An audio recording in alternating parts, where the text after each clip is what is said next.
Hey everyone, welcome to another video.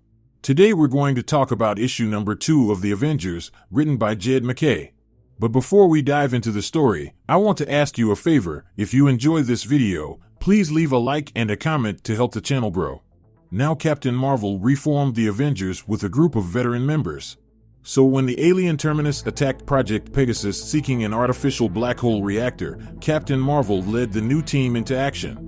And in the midst of the battle, Captain Marvel took flight with the reactor to give Wanda enough time to cast a neutralizing spell. But the confluence of the reactor and spell had an unexpected result, and Captain Marvel was abruptly teleported to a cube outside of space and time. And once there, she was greeted by a grievously wounded Kang the Conqueror, one of the Avengers' greatest foes. And Kang has a dire warning of what's to come. Now following the events of the previous issue, we pick up with Thor, Vision, and Wanda standing outside the contained black hole in the sky. So with Carol trapped inside, Wanda started to attempt to free her before the singularity started to collapse and break down. So just as things seemed lost, Carol Danvers emerged unharmed with Kang the Conqueror in hand, badly hurt. So with that strange turn of events playing out, we then see the Black Panther leaping into action in Mexico City during a hostage situation. And the criminals in question were none other than Hydra. And according to the criminal, their plan was to release deadly spores to take out all the hostages. But right before they could do it, the Black Panther smashed through the window and took out the first man with no problem. So with one down, the king immediately went to work and systematically dismantled the remaining Hydra members. So with the day saved, T'Challa reported back in and said everything played out as he said it would before heading off. Now with that situation dealt with, we jump back to the null time with Kang saying he has been waiting for her because he knew that the space-time distortion would bring her to him. Because up to this point, he refused to die until he could tell her what she needed to hear. So with that stated, Carol asked Kang why the hell do he think she will listen to him, especially since he had been fighting against the Avengers since Steve Rogers was the new guy. To which Kang presents Carol a piece of paper that acts as a show of good faith that could help them save 1,000 people in the next 24 hours. Now this was the same piece of paper that the Black Panther was looking at when he stopped the Hydra soldiers. So with the paper doing as Kang said it would do, we jump back to current day with Thor stopping a train dead in its tracks. And just like the hostage situation with the Black Panther, Kang's intel proved sound. So with that said, we jump back to null time with Carol having some doubts about the list of events Kang gave her. Because she questions when did Kang ever cared about everyday people's lives, to which Kang replied by saying he doesn't care at all, because he could watch tens of hundreds of thousands of people die if it served his purpose. Because what it boils down to is he is basically bribing them, because he is only alive out of spite.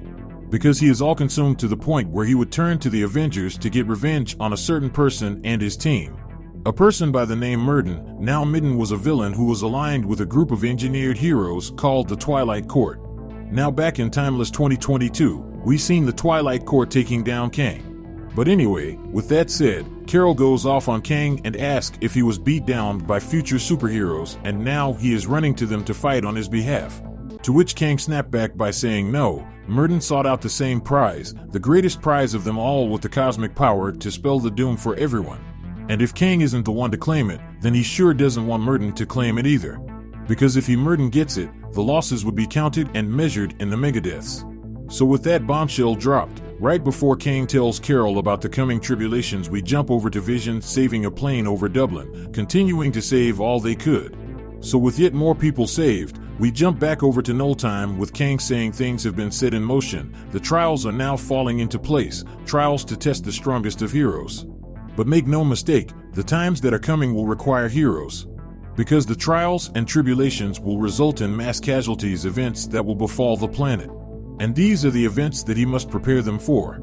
So with yet more information to process, Carol tells Kang to calm down because his elevated adrenaline is killing him, but Kang doesn't want to hear it because they have no time. Because the King of Magic, the Death Moan, the Cannibal Culture, the Endless Night, and the others are coming. But if Kang was being honest, he didn't know the order in which they would come, but he did know which one would be first. And before he could say it, he spit out some blood and fell over. Because of his activity, he seemed to reopen his wounds. So with pain in his voice, he tells Carol that the impossible city is coming along with its terrors. So with that last message, Kang passes out due to the loss of blood. So with Kang out cold, We jump over to a man walking outside in Pittsburgh, and this man is super sleepy, but he is dedicated to delivering his shipment of medical supplies. So in order to stay awake, he was about to retake some pills, but before he could do so, Sam Wilson confronted him. Now during their conversation, Sam tells him if he drives, then he will fall asleep and veer into traffic and eventually hit a bus and unalive himself alongside 43 other people. So in order to prevent that, Sam offers to drive with him and take the first shift as he rests. So with that heartfelt moment of humanity, we see Sam and the trucker walking together towards his rig.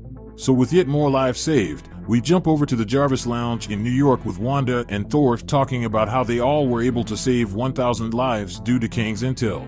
So with that said, they go on to say that Carol has been a wonder in coordinating their life-saving missions. But in between those missions, she has been watching the monitor looking for any change in his condition, because she is waiting for Kang the Conqueror to wake up and finish telling his story. So with that said, this issue comes to an end as the impossible city appears over Earth's orbit. So with that out there, if you want to stay in the loop about any individual storyline, then how about you hop over to the playlist section down below or in the link cards above to get all caught up on the Avengers runs. So with that established, I hope you enjoyed this video, and please don't forget to leave a like and a comment if you want to see more videos like this. Thank you for watching, and I'll see you in the next review.